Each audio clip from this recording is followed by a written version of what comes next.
Your dream vacation to Hong Kong starts from rupees 74,999 only with GT Holidays. 30 வருஷத்துக்கு முன்னாடி விவசாயம் பார்த்திருந்தேன். மோட்டை தூக்கி அப்போ கால் ஒடிஞ்சு போச்சு. மோட்டை விழுந்து கால் ஒடிஞ்சு போச்சு. கால் ஒடிஞ்சதுனால அதனால டாக்டர் என்ன சொல்லிட்டாங்க, ஒரு 2 வருஷமா வீட்லயே இருந்தான். வீட்டில் இருந்து அப்படியே இருந்தோம். 10 செடி போகிறது வரது அப்படியே இருந்தான். 10 செடியில் அப்படியே பழம் வாங்கி கூடையில் போட்டு அப்படியே வியாபாரம் பண்ணியிருந்தோம். ஒரு 200 300 100 ஒரு நாளைக்கு எவ்வளோ கிடைக்குமா? பணமும் முக்கியம், மனுஷனும் முக்கியம். பணம் இருந்தால் தான் மனுஷன் வாழ முடியும்.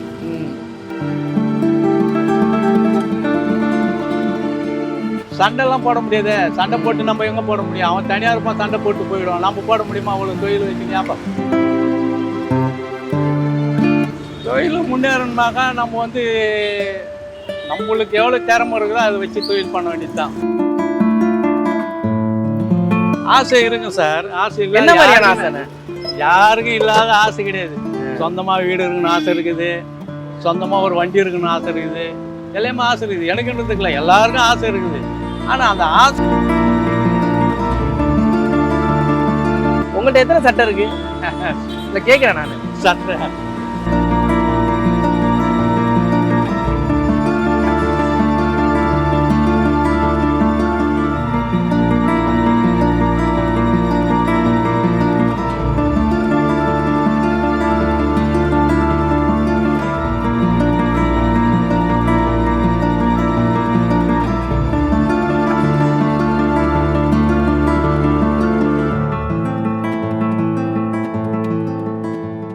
அண்ணா வணக்கண்ணே. வணக்கண்ணா. உங்கள் பேர்? வெள்ளிக்கண்ணு. வெள்ளிக்கண்ணு. வெள்ளிக்கண்ணன் பேரு வித்தியாசமா இருக்கே.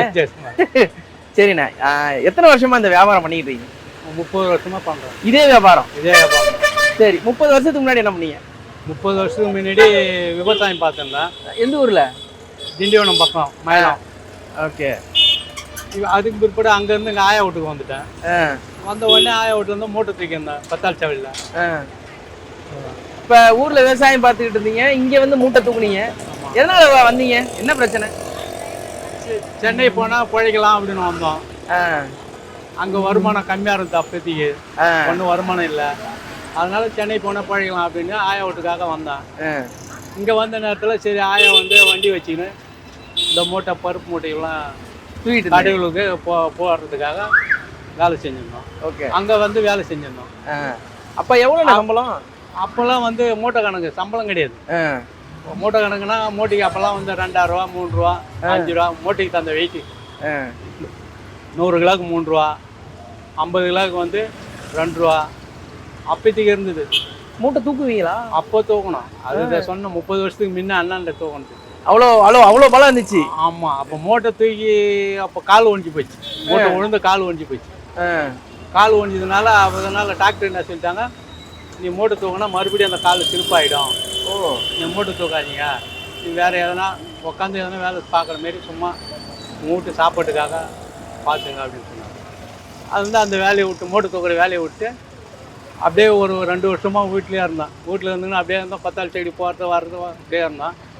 10 செடியில் அப்படியே பழம் வாங்கி கூடையில் போட்டு அப்படியே வியாபாரம் பண்ணியிருந்தோம். ஒரு 200 300 100 ஒரு நாளைக்கு எவ்வளோ கிடைக்குமா அதை வச்சு அப்படியே சாப்பிட்டுன்னு கொண்டு வந்து இருந்தோம். அப்படி இருந்துருந்தீங்க? அவன் அப்படியே இருந்தான். அதுக்கு பிற்பாடு அந்த இடத்துல வந்து கொஞ்சம் இடைஞ்சலாக இருந்தது, டிராஃபிக் இடைஞ்சலாக இருந்தது.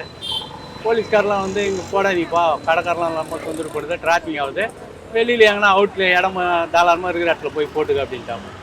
அதுக்கு பிற்பாடு அங்கேருந்து வந்து வெளியில் சுற்றி ஒரு கல்வண்டி போட்டு சுற்றி வியாபாரம் பண்ணின்னு இருந்தேன். எவ்வளோ தூரம் போவீங்க? அப்போது வந்து கொஞ்சம் வயசு இருக்குள்ளே வந்து போவான், பீச்சுக்கெல்லாம் போவோம், பீச்சு போவான், அண்ணாண்ட கந்தசாமி கோயில், ஆதிப்பநாயகி தெரு, அண்ணாப்பள்ளி தெரு, கோவிந்தப்பநாயகி தெரு, இதெல்லாம் இப்படி போயின்னு வந்துன்னு இருப்பான். அங்கே சுற்றி வியாபாரம் பண்ணுவோம். அதுக்கு பிற்பாடு பெருமிட்டு வியாபாரம் பண்ணுவோம். பட்டாளம் என்னென்ன வந்து பொறுத்தாக்கம் இதெல்லாம் வியாபாரம் பண்ணி சுற்றி வியாபாரம் பண்ணியிருந்தேன். தெருமலை போய் வியாபாரம் பண்ணியிருந்தேன். அதுக்கு பிற்பாடு நடக்க முடியாததுனால என்ன செஞ்சேன், வலி காலெல்லாம் தான், இந்த கால் வந்து வலி எடுக்கிறதுனால சரி ஸ்கூலாண்ட அப்படி வந்து ஸ்கூல் வாசல் அப்படி போட்டுக்கின்னு பசங்க வியாபாரம் அப்படியே கட்சி வரைக்கும் அப்படியே கட்டிக்கிட்டு வந்து பசங்க வியாபாரம் பண்ணிக்கிட்டு ஊர் ஃபுல்லாக சுற்றிக்கிட்டு இருந்தீங்க, பல பேரை பார்த்துருப்பீங்க. அதில் உங்களுக்கு மறக்க முடியாத அனுபவம்னா, ஏன்னா அந்த வயசில் கோவம் வரும், எல்லாமே வரும். வியாபாரத்தெல்லாம் பாவப்பட்டா வியாபாரம் பண்ண முடியாது சார். இல்ல என்னென்ன மாதிரியான விஷயம் சந்திச்சிருக்கீங்க? எல்லாமே சந்திச்சுக்கிறோம். வரும் இப்போ போகக்குள்ள வந்து டிராஃபிக் ஆகும், போலீஸ்கார் வந்து திட்டுவாங்க பேசுவாங்க. அதே போல் அவங்களும் நம்ம கொடுக்கணும், டிராஃபிக்கில் வந்து நம்ம இடைஞ்சல் பண்ணாதான் கொடுக்கணும். சரி போயிடும் சார் வந்துடும் சார் அப்படின்னு தள்ளின்னு போயிடுவான். வருவாங்க தண்ணி சாப்பிட்டு வருவாங்க, ஐயோ குடியா கொள்ளையா அப்படின்வாங்க. அவங்களையும் சந்திக்கணும், இவங்களையும் இத்தனை பேரும் வரணும். காசு இல்லையா நாளைக்கு தரணும் ஏமாத்துறவங்களுங்கிறாங்க. இவ்வளோ தானே இருக்குது வியாபாரத்தில். நம்ம சண்டை போட்டால் முடிஞ்சிருச்சு. சண்டைலாம் போட முடியாது. சண்டை போட்டு நம்ம எங்கே போட முடியும்? அவன் தனியாக இருப்பான், சண்டை போட்டு போயிடுவான். நம்ம போட முடியுமா? அவ்வளோ தொழில் வச்சு வியாபாரம் பண்ணி சண்டை போட முடியுமா? போடவும் முடியாது. ஓகேண்ணா. இப்போ ஒரு தொழிலை நடத்தணும்னா இந்தந்த விஷயம் இருந்தால் அந்த தொழில் முன்னேறும்னா என்ன சொல்லுங்க? ஒரு அட்வைஸ் மாதிரி. தொழில் முன்னேறணுனாக்கா நம்ம வந்து நம்மளுக்கு எவ்வளோ திறமை இருக்குதோ அதை வச்சு தொழில் பண்ண வேண்டியது தான். இப்போ ஒரு 500 இருக்குது, 100 இருக்குது. சரி அதுக்கு தகுந்த மாதிரி 100 தகுந்த மாதிரி ஒரு பொருள் எடுத்து போட்டு அப்படியே பண்ணால் அதில் ஒரு 10 ரூபா 20 ரூபா 30 ரூபா மிச்சம் பண்ணி கூட ஒரு 2-3 ஐட்டம் போட்டு அதுக்கு தகுந்த மாதிரி தொழில் பண்ணணும். பண்ணால் தான் அது நம்மளுக்கு கொஞ்சம் பிக்கப் ஆகும். அப்போ நம்ம கொஞ்சம் படிப்படியாக சம்பாதிக்கிறதுக்கு நம்மளுக்கு திறமை வேணும். அவ்வளோதான். அது திறமை வேணும். திறமை இல்லைனாக்கா சம்பாதிக்க முடியாது. ஆமாம். ஒவ்வொருத்தரோட லைஃப்பும் கல்யாணத்துக்கு முன்னாடி கல்யாணத்துக்கு அப்புறம் மாறும்ல. உங்களோட லைஃப் அது மாதிரி எப்படி இருக்கு? அதான் கல்யாணத்துக்கு முன்னாடி ரொம்ப கஷ்டப்பட்டுருந்தேன். கல்யாணம் பண்ணி அதுக்கு பிறகு கல்யாணத்தில் வீட்டில் வந்தவங்க திறமையாலையும் அந்த திறமையாலையும் கொஞ்சம் அப்படி படிப்படியாக ஒன்றும் இல்லை. அவ்வளோ சொத்து இதுக்கெல்லாம் சேர்த்துக்கல. சாப்பிட்றோம், 2 பசங்க 3 பசங்கள 2 பசங்க இருந்து கல்யாணத்தை பண்ணி வச்சோம். அவ்வளோதான். வேற ஒன்றும் இல்லை. வருமானம் அவ்வளோதான். சாப்பிட்றதுக்கும் வர்றதுக்கும் 2 பசங்களாக கரையாற்றணும். அவ்வளோதான். இன்னொன்று, இப்போ இந்த சின்ன ஒரு ஒரு மூட்டையிலேருந்து ஆரம்பித்து இவ்வளோ தூரம் வந்துருக்கீங்க. இந்த கடையை ஏன் இன்னும் பெருசாகணும்னு நினைக்கல? பெருசாகணும்னா நம்மளுக்கு வந்து வயசு கிடையாது. வயசு இருந்தால் பெருசாகலாம். அந்த அளவுக்கு நம்மளுக்கு வந்து வாய்ப்பு இல்லை பெருசாகிறது. இப்போ இதில் சம்பாதிச்சா நம்மளுக்கு வயசாகி போச்சு. வயசு 60 வயசு போயிடுச்சு. இதுக்கு மேல்பட்டு பெருசாகி என்ன செய்ய போகிறோம்? ஒன்றும் பண்ண கிடையாது. இதுவே கிடைச்சா போதும். காலத்துக்கு நம்ம காலம் போகிற வரைக்கும் நம்ம வயசு இன்னும் உட்கார்ற வரைக்கும் எழுந்து பிடிக்க நடக்கலாம். அதுக்கு பிற்பாடு இந்த வண்டி தள்ள முடியாது. இது வரைக்கும் தான் இன்னும் ஒரு 2 வருஷமா 3 வருஷமா ரிட்டையர் ஆகிடுவீங்க. ரிட்டையர்ட் எங்கன்னா உட்காந்து எங்கன்னா வீட்டு வாசலில் அப்படியே உட்காந்துக்கிட்டு ரெஸ்ட் எடுக்கணும்னு ஆசை இல்லையா? ரெஸ்ட் எடுக்கணும் ஆசை இருக்கு. நம்மளுக்கு வருமானத்துக்கு ஆள் கிடையாதுல்ல, சம்பாதிச்சு கொடுக்க ஆள் இல்லைல்ல. நானே சம்பாதிச்சு தான் பார்க்கணும். இப்போ நாங்கள் இருக்கிறோம், வீட்டில் இருக்கிறவங்க. இப்போ வீட்டில் இருக்கிறவங்க வரல. வீட்டில் வந்து கொஞ்சம் வேலை இருக்குது. அவங்க குழந்தைய பார்த்துக்கிறதுக்காக அவங்க குழந்தைய பார்த்துக்கிட்டு வேலை இருந்தால் அவங்க வீட்டில் இருக்கிறாங்க வரல. 2 பேரும் லோல் போடுவோம். அவ்வளோதான். இப்போ வந்து அப்படியே கஷ்டப்படணும். 2 பேரும் கஷ்டப்படும். ஆனால் ஒருத்தலால் இல்லை. எங்கள் வீட்டில் இருக்கிறவங்களும் நாங்களும் கஷ்டப்படுவோம். 2 பேரும் சேர்ந்து தான் கஷ்டப்பட்டு கொஞ்சம் இதை சாப்பாட்டுக்கு நாங்கள் இது பண்ணிக்கிறோம். அவ்வளோ ஒன்றும் இல்லை. ஓகே, சாப்பிட்றோம், டெய்லியும் சாப்பிட்றோம். அவ்வளோதான். இப்போ கடவுள்கிட்ட கேட்குற விஷயம்னா என்னென்ன? கடவுளில் என்ன கேட்குற விஷயம்? நம்மளுக்கு டெய்லியும் சாப்பாட்டுக்கு படியாளன்னு தான் காப்புவோம். 30-20 அதில் குறையில்லாத அந்த போதும். கடவுள் என்ன அதை தான் வேண்டும். வேற ஒன்றும் கிடையாது. வேற ஒன்றும் இல்லை. பெரிய பெரிய ஆசையெல்லாம் இருக்குமே, ஆசைன்னு ஒன்றும் இல்லையா? ஆசை இருக்குங்க சார். ஆசை இல்லை. என்ன மாதிரியான ஆசைண்ணே? யாருக்கும் இல்லாத ஆசை கிடையாது.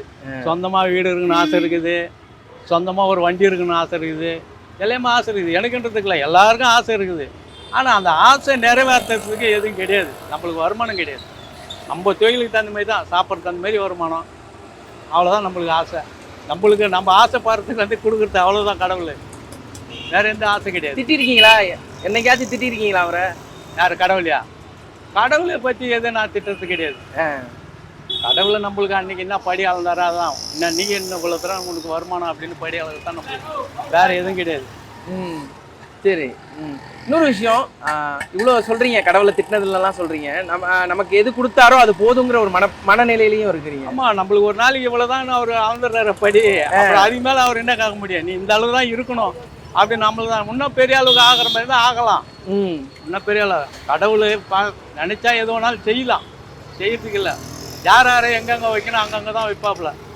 நம்மளுக்கு இன்னும் அதிகமாக கொடுத்தோம், இன்னும் நம்ம வேறு மாதிரியாக இருப்போம். அப்படின்றதுனால தான் இவன் அவன் யார் யார் எங்கெங்கே இருக்கணுமோ அங்கங்கே நம்மளை வைக்கிறாப்புல கடவுள். இன்னொரு விஷயம்னா, இப்போ என்ன கஷ்டம் இருந்தாலும் இந்த சின்ன சின்ன வியாபாரம் பண்ணுறவங்க வந்து சிரிச்சுக்கிட்டே அதை கடந்து போகிறீங்களா? அது எப்படி? அது தொழிலினுடைய இது. அந்த தொழிலுக்கு வந்து கோவப்பட்டே வியாபாரம் பண்ண முடியாது. தெருமலை வியாபாரம் பண்ணுறவங்க கோவப்பட்டே வியாபாரம் பண்ண முடியாது. கோவப்பட்டு வியாபாரம் பண்ணாங்க எவனா அப்படி பேசுகிறான், ஏய் வாயா இன்னொரு கடையில் போகலாம், இந்த கடையை அவன் தான் அச்சிமா விற்கிறானா, இன்னொரு கடைக்கு போய் வாங்கிக்கலாம் வாயா அப்படின்வாங்க. அதுதான் அவங்க கையில் சிச்சின்னு பேசணும், கோவமே பேசக்கூடாது. கோவம்னாக்கா நம்மளுக்கு வியாபாரம் போயிடும். ஆமாம். சினிமாக்கெல்லாம் போவீங்களா? சினிமாவுக்கு சின்ன வயசில் போய்க்கிறேன். யார் படம் அதிகமாக பார்ப்பீங்க? நான் யார் படம் தான், யார் ரசிகரும் கிடையாது, யார் படமும் கிடையாது. யார் கதை வசனம் எவ்வளோ துல்லியமாக எடுக்கிறாங்களோ அதை பார்ப்போம். குடும்பத்தை பாடம் பார்ப்போம். அது பார்ப்பீங்க? அதை பார்ப்போம். ஓகேண்ணா. மனுஷங்க முக்கியமா பணம் முக்கியம்? எது? பணமும் முக்கியம், மனுஷனும் முக்கியம். பணம் இருந்தால் தான் மனுஷன் வாழ முடியும். ரெண்டுமே இருக்கணும். இல்லையா? இது இருந்து அது இல்லைன்னா, இப்போ மனுஷன் இருந்து பணம் இல்லைன்னா மனுஷன் வேதனைப்படுவான். பணம் இல்லாத மனுஷன் என்ன பண்ண முடியும்? ஒன்றுமே பண்ண முடியாது. ரெண்டுமே இருக்கணும். ரெண்டுமே இருந்தால் ஒரு ஈக்குவலாக இருக்கணும். ஈக்குவலாக இருக்கணும். ஒரு சிலர்லாம் பணத்துக்கு பின்னாடியே போகிறாங்களேண்ணே, மனுஷங்களை கண்டுக்கிறது இல்லையே. பணத்துக்கு முன்னாடியே போகிறாங்கன்னா அவங்க என்ன பண்ணுறது? பண ஆசை நிறையா இருக்கும். பணம் சம்பாதிக்கணும் பண ஆசை நிறையா வந்துச்சுனாக்கா அவங்க அதை பணத்தினுடைய குறிக்கோளே இருக்கும். பணத்தினுடைய குறிக்கோள் சம்பாதிக்கணும். இப்போ ஒரு லட்ச ரூபா சம்பாதிச்சா 1 லட்ச ரூபா வந்துச்சு, இன்னும் 1 லட்ச ரூபா சம்பாதிக்கலாம், 2 லட்ச ரூபா இருக்கட்டுமா, இன்னும் ஒரு 5 லட்ச ரூபா சம்பாதிக்கலாமா அப்படின்னு எல்லாமே ஒரு ஆசை இருக்கும். எல்லாருக்கும் வரும் ஆசை. சேர்ந்துச்சுன்னா எல்லாருக்கும் ஆசை வரும், இல்லாத இருக்காது. அது எல்லாருக்குமே கொடுக்க மாட்டாப்பல கடவுள். உங்களுக்கு சந்தோஷம்னா எதுண்ணே? எனக்கு சந்தோஷம் இதுதான் அப்படின்னா என்னத்தை சொல்லுங்க? எனக்கு சந்தோஷம்னாக்கா எல்லாமே நல்லா இருக்கணும். அவ்வளோதான். எல்லாமே நல்லா இருக்கணும். யாரும் மோசம் பண்ணக்கூடாது. அடுத்தவங்கள மோசம் பண்ணி வாழக்கூடாது, நாமளும் மோசம் பண்ணக்கூடாது. சந்தோஷமாக இருந்துட்டு இருக்கிற வரைக்கும் நம்ம கடவுள் எவ்வளோ நாளைக்கு நம்மள இந்த பூமியில் வச்சுங்கிறாரோ அவ்வளோ நாளைக்கு சந்தோஷமாக இருந்துட்டு போகணும். வேற ஒன்றும் இல்லை. இந்த பொறாமை அதெல்லாம் பொறாமெல்லாம் இருக்கும், இல்லாத இருக்காது. எப்படியாவது ஏதாவது ஒன்றுல பொறாமை வந்துடும். யாருக்கும் இல்லாத இருக்காது பொறாமை. பொறாம இருக்கும். பொறாமை இல்லாத யாருக்கும் இல்லாத இருக்காது. பொறாமை வந்துடும். எப்படியாவது ஒரு வழியில் என்னடா இது அவன் 10 ரூபா சம்பாதிச்சா நம்ம சம்பாதிக்க முடியாது அப்படின்னு ஒரு பொறாமை எதுலையாவது ஒன்றுல வந்துடும். வராது இருக்க முடியாது. உங்களோட பலம்னா என்ன, பலவீனம்னா என்ன? உங்களுக்கே தெரியும்ல, என்னோட பலம் இதுதான், பலவீனம்னா நம்மளுக்கு எதுவும் எல்லாம் ஒன்று தான். பலம் என்ன அப்படின்னா இருக்குதுப்பா, பலத்தை பற்றி அதான். நம்மளுக்கு என்ன சம்பாதிக்கணும் பலன்றது கிடையாது. சம்பாதிக்கணும், போகணும், வரணும், அவ்வளோதான். இன்னும் இந்த காலில் வலி இருக்கானே? வரும். வலி இருக்கு. அதுக்கு எதுவுமே பண்ண முடியாது. அது கடையில் மாத்திரை வாங்கி போட்டுன்னு வரேன், ஆஸ்பத்திரிக்கு போகிறதுக்கு இல்லை. அது கால் இப்போ 1 மாசமா அந்த இடத்துல அந்த அடிப்பட்ட இடத்துல கால் வலிக்க ஆரம்பிக்குது. கடையில் மெடிக்கலில் தான் மாத்திரை வாங்கி போட்டுன்னு வரான். கொஞ்சம் சுமாராக இருக்குது. ஒரு 2 நாள் ஆச்சுன்னா மறுபடியும் அதே போல் வலிக்கும். இன்னும் ஒரே கேள்வி கேட்குறேண்ணே.